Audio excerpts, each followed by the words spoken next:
Hello students, मैं विवेक वानखेड़े और हम यहाँ पे पढ़ रहे हैं सीबीएसई क्लास 12 का इकोनॉमिक्स, जिसमें हम मैक्रो इकोनॉमिक्स का नेशनल इनकम एंड एग्रीगेट्स ये चैप्टर पढ़ रहे हैं। ये हमारी सेकेंड वीडियो है। लास्ट वीडियो में हमने कहा था कि हम नेक्स्ट वीडियो में आज मतलब सेक्टोरल इकोनॉमी पढ़ेंगे। तो अब हम सेक्टर्स के बारे में पढ़ते हैं। ये एक सिंपल स्ट्रक्चर से हम स्टार्ट कर रहे हैं और इसके बाद हम आगे के और स्ट्रक्चर्स देखेंगे। एक सेक्टर यदि कभी इकोनॉमी में होता है, मैंने पिछली वीडियो में भी बताया था कि यदि एक ही सेक्टर होता है इकोनॉमी में, तो एक सेक्टर के लिए कभी भी इकोनॉमी ये वर्ड नहीं यूज किया जाता। इकोनॉमी के लिए आपको मिनिमम दो सेक्टर्स चाहिए होते हैं। उन दोनों सेक्टर के बीच में जो भी इंटरैक्शन, जो भी ट्रांजैक्शन होते हैं, उनको ही लेके इकोनॉमी बनती है। ओके, सो हमारा सबसे पहला सेक्टर, हमने 4 सेक्टर देखे थे लास्ट वीडियो में। तो उसमें हमने देखा था, पहला हाउस होल्ड था, दूसरा फर्म था। तो ये हाउस होल्ड, ये हमारा पहला सेक्टर। ये हाउस होल्ड जो है ये क्या है? देखो, हाउस होल्ड, इसका मैंने यहाँ पे एक्सप्लेनेशन लिख दिया है, मतलब इन ये complete explanation. Owner of factors of production and consumer of goods and services. मतलब ये जो हाउस होल्ड है ये फैक्टर्स ऑफ प्रोडक्शन के ओनर्स है। यानी कि जो फैक्टर्स ऑफ प्रोडक्शन हैं, कौन से थे फैक्टर्स ऑफ प्रोडक्शन? हाँ, लैंड, लेबर, कैपिटल और एंटरप्राइज। उस चारों के जो प्रोडक्शन है, फैक्टर्स ऑफ प्रोडक्शन, उनको प्रोवाइड कौन करेगा? उनके ओनर्स। तो उनके ओनर्स कहां पे? House hold. तो फैक्टर सर्विसेज कौन देगा? House hold. और हाउस होल्ड क्या करेगा? और हाउस होल्ड कंज्यूमर है, वो गुड्स और सर्विसेज जो भी फर्म्स ने प्रोड्यूस करी होंगी उनको कंज्यूम करने का काम भी हाउस होल्ड करेगा। तो यहां से फैक्टर सर्विसेज प्रोवाइड की जाएगी और यहाँ पे कंजम्पशन होगा। ओके, ये हाउस होल्ड का। दूसरा सेक्टर हमारा कौन सा है? दूसरा सेक्टर हमारा फर्म है। तो जो फर्म्स हैं वो क्या करती है? फर्म्स या तो प्रोड्यूस करती है और फिर वो उन्हीं प्रोडक्ट्स को सेल करती है। तो मतलब प्रोडक्शन की एक्टिविटी यहाँ पे होगी, उसके लिए प्रोडक्शन के लिए जो चीजें लगेंगी, फैक्टर्स ऑफ प्रोडक्शन, वो कहां से आएंगे? यहाँ से आएंगे, और यहाँ से चीजें उनको बेची जाएगी वापस। तो ये एक सिंपल 2 सेक्टर इकोनॉमी का मॉडल है और इसके अंदर हम सारा समझ पाएंगे। अच्छा, इसको बनाने का जो तरीका है उसमें भी थोड़ा सा आप देखना कि वो जो चेंज है, मैंने थोड़ा सा एक चेंज किया है इसमें, ज्यादा नहीं है, बट वो मुझे याद रखने में इजी रहता है। सो सबसे पहले तो क्या होगा, देखो, हाउस होल्ड को फैक्टर सर्विसेज प्रोवाइड करनी पड़ेगी। हाउस होल्ड क्या करेगा? फैक्टर सर्विसेज प्रोवाइड करेगा। ये देखो, ये यहां से चला और ये यहां पहुंचा। हाउस होल्ड ने फैक्टर सर्विसेज प्रोवाइड की। फैक्टर सर्विसेज कौन सी होती है? फैक्टर्स ऑफ प्रोडक्शन हमको पता है कौन से हैं। फैक्टर सर्विस यहां से यहां गई, हमको पता है फैक्टर सर्विसेज मतलब कौन सी। लिख देते हैं इनको, यहाँ पे याद है वैसे तो आपको, और लिख देते हैं फिर। चलो, लैंड, लेबर, कैपिटल और एंटरप्राइज या एंटरप्रेन्योरशिप। ये 4 चीजें फैक्टर सर्विसेज में आती हैं। ये चारों किसने प्रोवाइड की? हाउस होल्ड ने प्रोवाइड की। किसको प्रोवाइड की? फर्म्स को प्रोवाइड की। तो हाउस होल्ड से निकल के ये फर्म पे गए। इसके बदले में इसको क्या मिलेगा? आप बताओ। आप मेहनत करोगे, आप काम करोगे, कोई भी काम करोगे, तो आपने फैक्टर सर्विसेज दी, उसके बदले में आपको क्या मिलेगा? Factor payment. मतलब ये फैक्टर सर्विसेज यहां से यहां गई और फैक्टर पेमेंट यहां से यहां। क्लियर हुआ? डायग्राम में चेंज ये है कि इसमें फैक्टर सर्विस और फैक्टर पेमेंट मैंने एक ही साइड बना दिया। एक साइड इसलिए बना दिया क्योंकि कई बार किताबों में रहता है फैक्टर सर्विस इधर रहती है और फैक्टर पेमेंट यहां दिया रहता है। तो मैंने इसीलिए यहां पे बनाया ताकि ये याद रहे कि फैक्टर सर्विस के बदले में फैक्टर पेमेंट। ठीक, अच्छा, फैक्टर पेमेंट कौन सी होती है? फैक्टर पेमेंट भी पता है हमको। लैंड के बदले में रेंट, लेबर के बदले में वेजेस, कैपिटल के बदले में क्या मिलता है? कैपिटल के बदले में इंटरेस्ट। ये वैसे ना इस साइड नहीं लिखना चाहिए, वो कंफ्यूजन हो जाएगा। वो बोले ये तो उधर से इधर आ रहा है कि इधर से उधर जा रहा है। यहां लिखो, लैंड के बदले में रेंट, लेबर के बदले में वेजेस। कोई काम करेगा, मेहनत करेगा, तो बदले में क्या मिलेगी? सैलरी या वेजेस। कैपिटल, पैसा दिया है किसी ने, तो उसको क्या मिलेगा बदले में? इंटरेस्ट। और यदि कोई बिजनेस मॉडल है रिस्क ले रहा है तो उसको क्या मिलेगा, प्रॉफिट। मतलब इन फैक्टर सर्विसेज के बदले ये वाले फैक्टर पेमेंट्स इनको मिलेंगे। तो फैक्टर सर्विसेज कहां से कहां गई, यहां से यहां। फैक्टर पेमेंट्स कहां से कहां आ गए, यहां से यहां। ये क्लियर हो गया, ये वाले फैक्टर पेमेंट्स थे और ये वाले फैक्टर सर्विसेज। ठीक, इसको अभी थोड़ी देर के लिए मिटा देते हैं ताकि कंफ्यूजन ना रहे और याद रखना सीखो। तो कुछ चीजें तो याद रखनी चाहिए, इतना तो याद रह भी जाता है क्योंकि ये बड़ा बेसिक्स है। इसमें कुछ ऐसा नहीं है कि जो बेसिक ना हो। हमारा डायग्राम क्या है, बड़ी मुश्किल से बनता है, उससे वो बनता नहीं है बार बार ना। तो ये चीज तो ठीक है, ये तो हमको समझ आ गई। अब हम इसको देखें, फैक्टर पेमेंट फैक्टर सर्विस हो गया, एक गया एक आ गया। अब पैसा कहाँ है, अब पैसा कहाँ है, फैक्टर पेमेंट यहां से यहां आया तो पैसा यहां पे। अब इसके पास जो पैसा है हाउस होल्ड के पास, ये कंजम्पशन एक्सपेंडिचर में फर्म को देगा। देखो जा रहा है क्योंकि अब पैसा इसके पास है। जब पैसा हाउस होल्ड के पास आ चुका है तो वो अब यहां से यहां जाएगा। ठीक, ओके। ये जो कंजम्पशन एक्सपेंडिचर है, कंजम्पशन एक्सपेंडिचर के नाम में ही लिखा हुआ है कि कंजम्पशन के लिए, तो वो खर्च जो कंजम्पशन के लिए किया जाए that is consumption expenditure. Consumption expenditure खर्च किया, बदले में कुछ मिलना चाहिए तो गुड्स एंड सर्विसेज। ये देखो कंजम्पशन एक्सपेंडिचर गया, गुड्स एंड सर्विसेज वापस आ गए।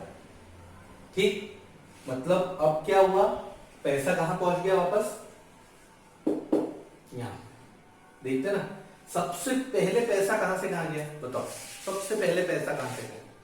वो आप बोलोगे कि सर यहां से वहां गया ना सर, नहीं, सबसे पहले तो पैसा यहां से ही यहां गया। कैपिटल, हाउस होल्ड ने कैपिटल दिया, ठीक, लेकिन वो किसको दे दिया, फर्म। अब फर्म प्रोड्यूस करी। सो पहली इनकम कहां से गई, इनकम गई यहां से यहां, वो ये इनकम यहां से यहां।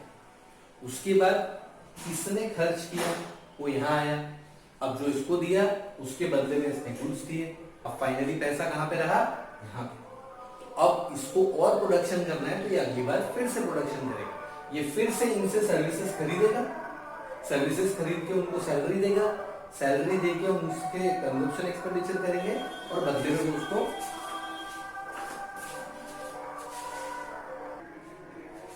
तो कॉमर्शियल ब्रेक आ गया था बीच में स्वच्छ भारत का, फिर से आ गया। पहले मैं सोच रहा था कि पॉज कर दूं, फिर मैंने सोचा कि स्वच्छ भारत अभियान है, कॉमर्शियल ब्रेक भी बनता है बीच में।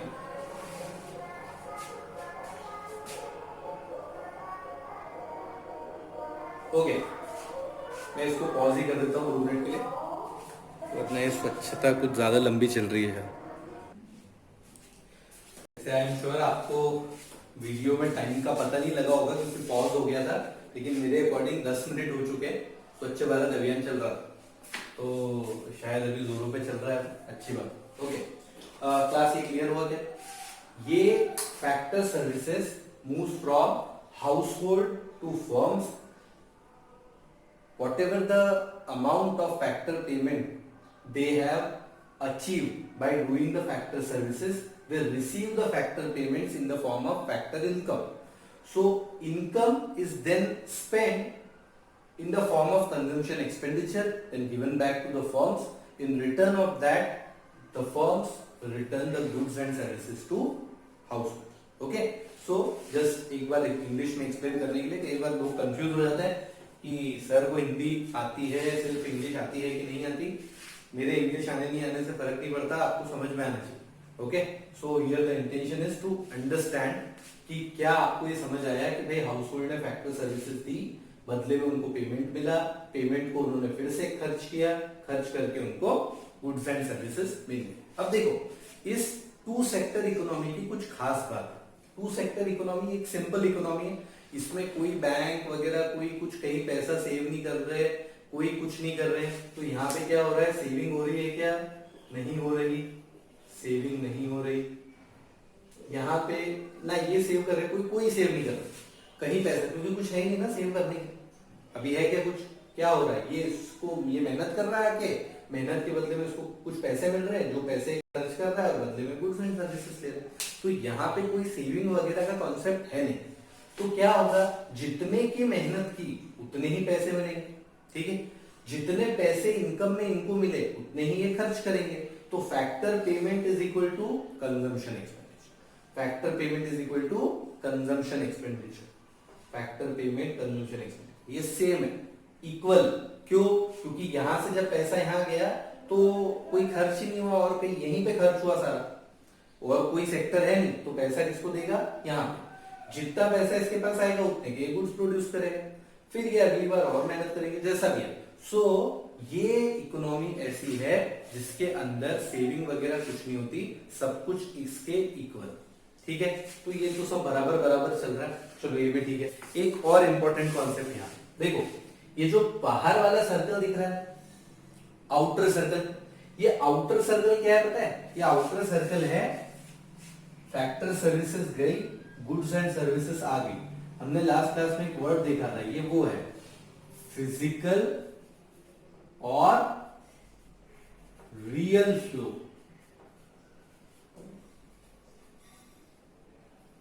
फिजिकल और रियल फ्लो। कौन सा रियल फ्लो है? Outer circle. रियल फ्लो कौन सा है? Outer circle. Outer circle real flow. ये फैक्टर सर्विसेज यहां से आ गई, गुड्स एंड सर्विसेज मिल गए। आपको ये देख के याद आएगा कि यही बार्टर सिस्टम, यही बार्टर सिस्टम था। बार्टर सिस्टम में काम किया जाता था, बदले में कुछ खाना वगैरह, कुछ गुड्स एंड सर्विसेज रिक्वायरमेंट मिल जाती थी, उसके पैसे का कोई रोल नहीं था। तो ये जो बाहर का सर्कल है ये है रियल और फिजिकल फ्लो, और ये जो अंदर का सर्कल है, ये अंदर का सर्कल है मनी और नॉमिनल। मनी फ्लो से याद रखना, मनी और नॉमिनल फ्लो, इनर सर्कल।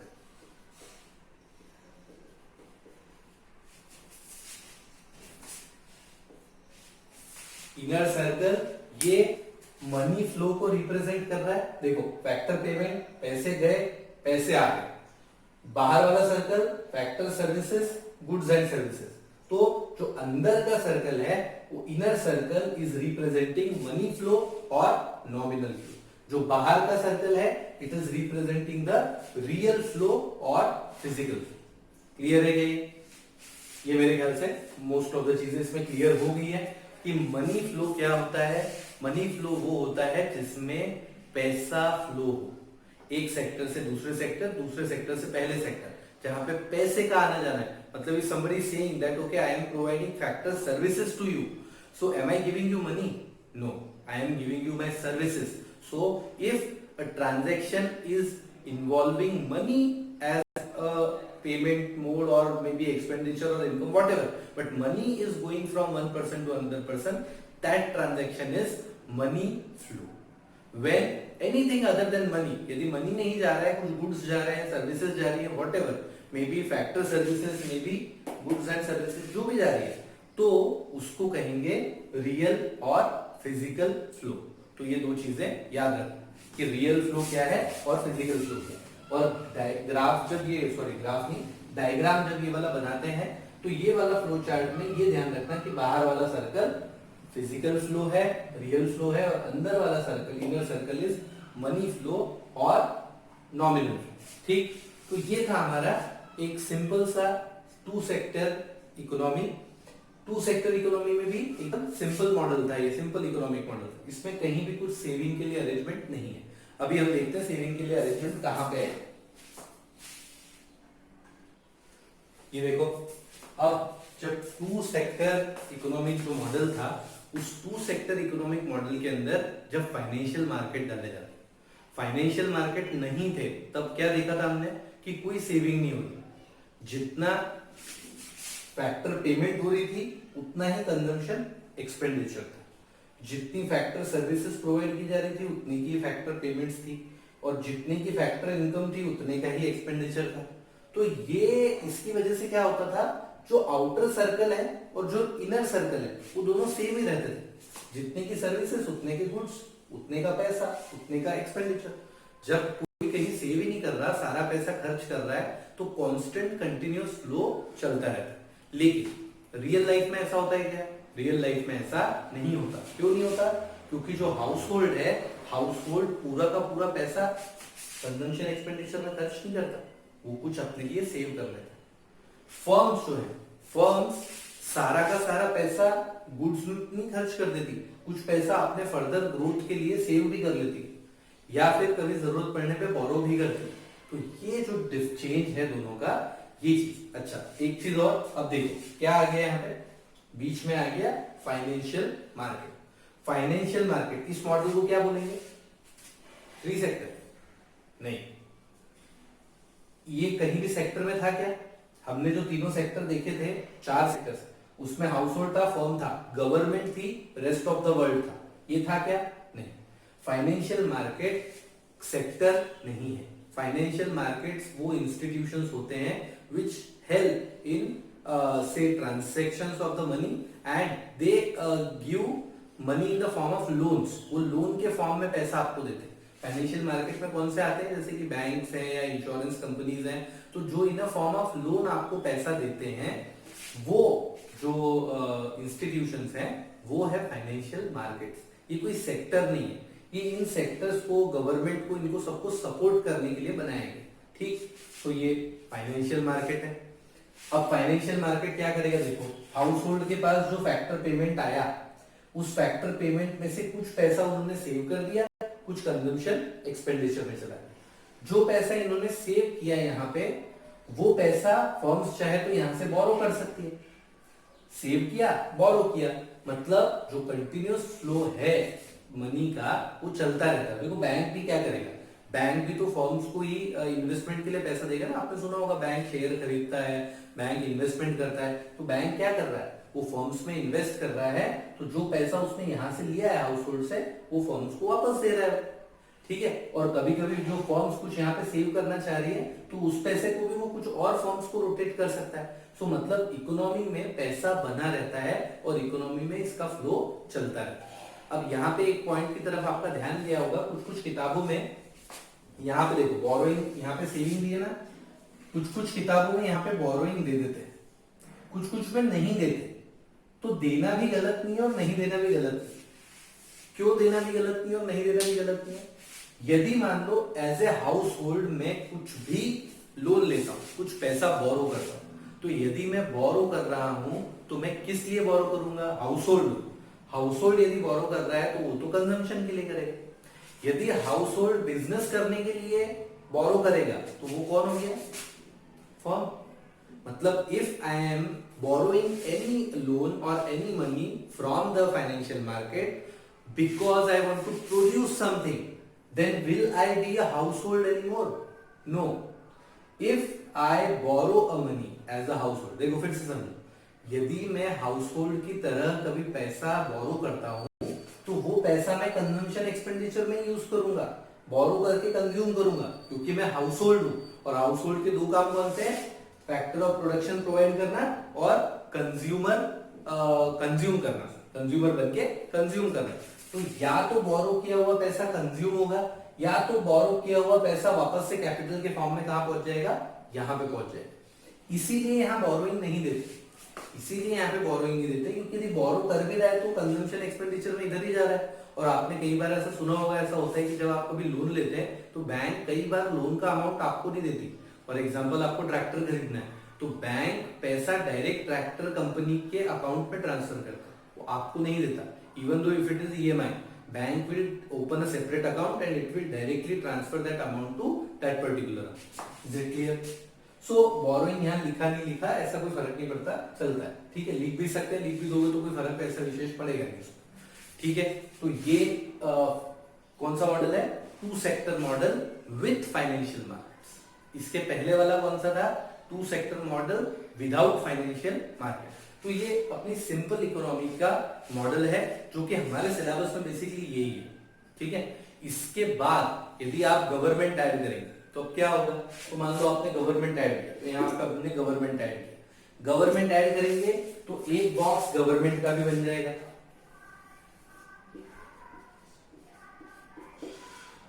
फिर से आगे सबसे वाला चला, गवर्नमेंट इनके साथ कुछ ट्रांजैक्शन करता है, देता भी है और बदले में कुछ देता भी है। गवर्नमेंट फर्म्स के साथ भी ट्रांजैक्शन करती है,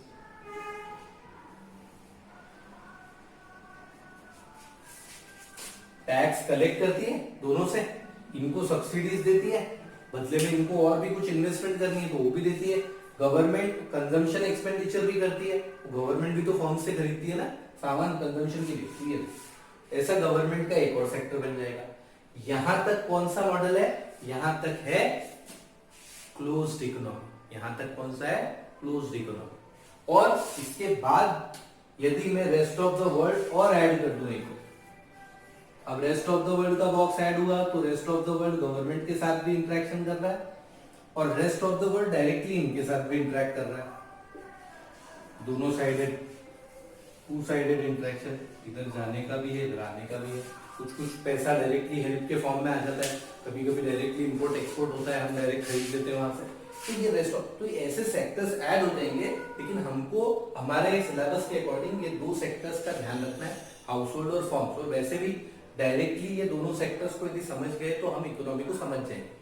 जैसे ही ये आखिरी sector rest of the world वाला ऐड हो जाता है तो वैसे ही इकोनॉमी कैसी हो जाती है, open economy. Okay, so this was the sectoral part of the economy. In detail if I find time I make a separate video for may be this 3 sector and 4 sector model, but since it is not in the syllabus तो मैं यहाँ पर उसको बहुत ज्यादा weightage नहीं दे रहा, थोड़ा सा बोल के मैंने उसको आपको इसके बारे में समझा दिया।